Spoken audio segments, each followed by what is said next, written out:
What's up mga ka-guitar addict? Mag-unbox tayo ngayon ng order ko sa Shopee na D&D Django Junior Tokyo Edition. Ito. So i-unbox natin ito ngayon. Ito yung isa sa paborito kong gitara sa wakas at natupad ko na ngayon. So i-unbox natin. And then i-check natin yung anong specs niya at ang tunog niya. Okay, let's start. Grabe oh, yung bubble wrap. Ito yung bubble wrap niya.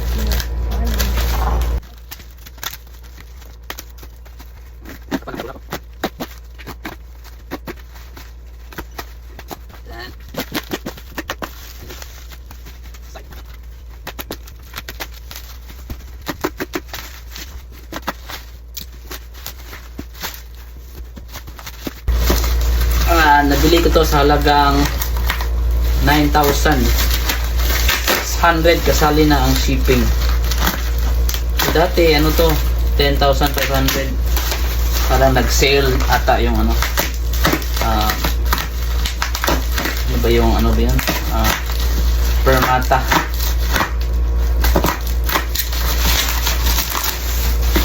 Ito na nyo, D&D Custom Guitars. So D&D Darren and Daniel, may-ari ng Filipino ano lang to, Filipino brand, kaya may ano,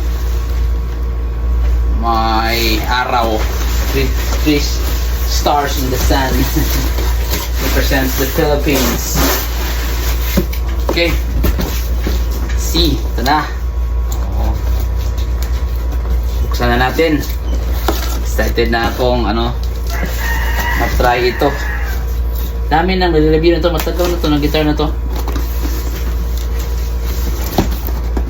Talaga isa sa pangarap kong gitara, mga ka-guitar addict.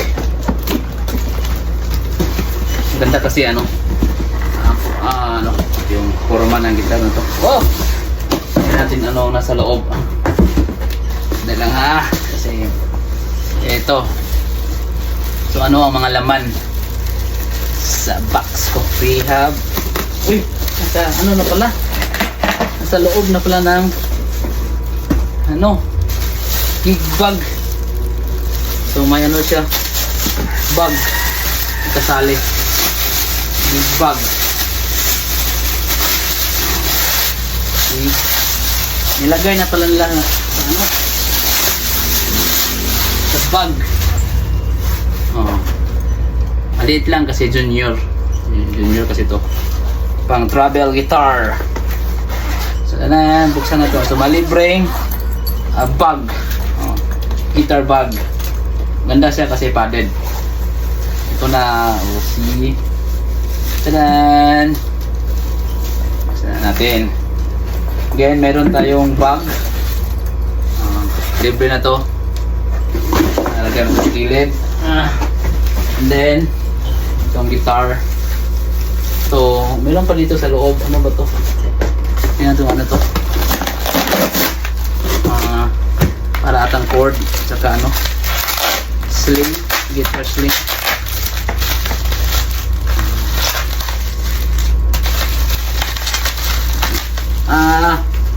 Merong kasamang kapo or capo.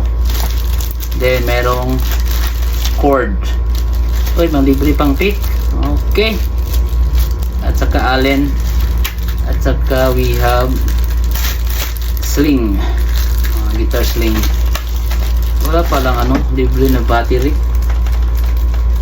Okay, ito lang. Ito ang previous sa in-order ko na ano, Tokyo Edition.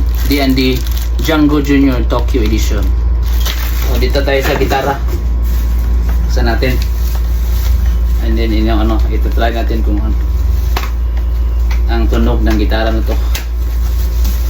May nakita na akong mga review nito na maganda yung tunog, naka-full setup na. So ito is ano lang, lowest possible action na ang ginawa nito. Chat ako sa seller. Wow! Tingnan mo naman. Ang ganda, diba? Oh. Kunin natin yung ano, nakip na papel. Dahan-dahan lang baka ano. Wow! Tingnan nyo naman. Oh, ito yung headstock, yung may Chinese character. Diba? Oh. Headstock is mahogany. And then the body, I think solid top ata to. Mahogany ito. Then meron ditong pick guard na ano, mahogany din. Hindi siya plastic, kahoy siya. Tapos ito ata yung bridge, then saddle. So yung nabasa ko yung spec nito sa pag-order ko. Itong fretboard is rosewood. Ito back and top is pure mahogany, side also. So may kasama ng ano tuner. Ito Chirag tuner G2 preamp. Ito preamp tuner. Walang battery na kasama. Bilhin pa natin to. Tingnan nga. Try. Ang ganda ng tunog. Hindi ko itutunaw natin. Baka nakatunaw na to. So sa fretboard niya may ano dito. Chinese character dito. Ang ibig sabihin according sa akong research is Django ata. Andito is Darren and Daniel. I'm not sure. Then ang ganda ng ano tuning peg niya. Ito. Tuning keys. Kulay black. Dito sa headstock mahogany din. So itutunaw natin kung ano ba. Tingnan natin ang tunog. Try natin. Kasi ako marunong mag-review. Try na natin. I think nakatuno na ata. Hindi pa. Meron to kasamang tuner pero ewan ko ba kung meron pang battery dito. Try natin on. Baka may battery na. Wala pa.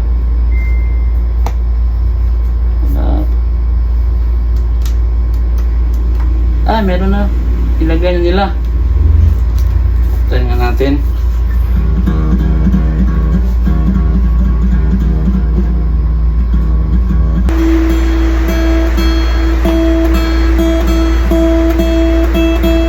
Okay. Let's try. Ganda ng tunog.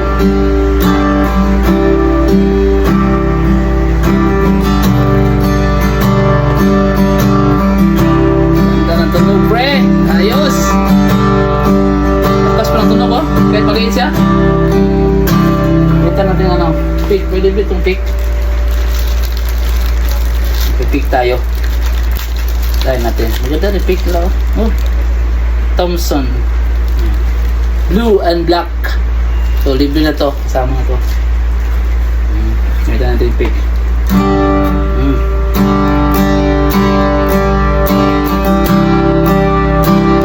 Ayos. Ganda to.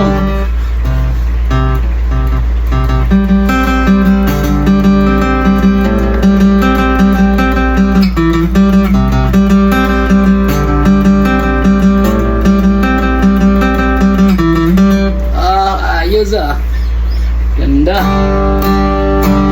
So pwede ba ito pa-sit up kasi ano pa masyadong ano pa mapataas pa. Kailangan pa ito i-set up dito sa E.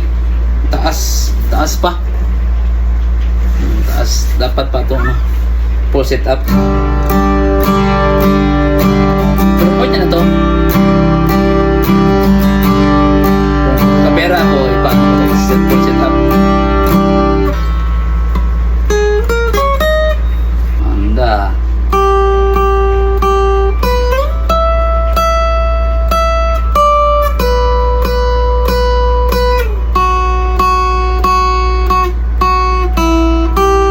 Sorry. Okay.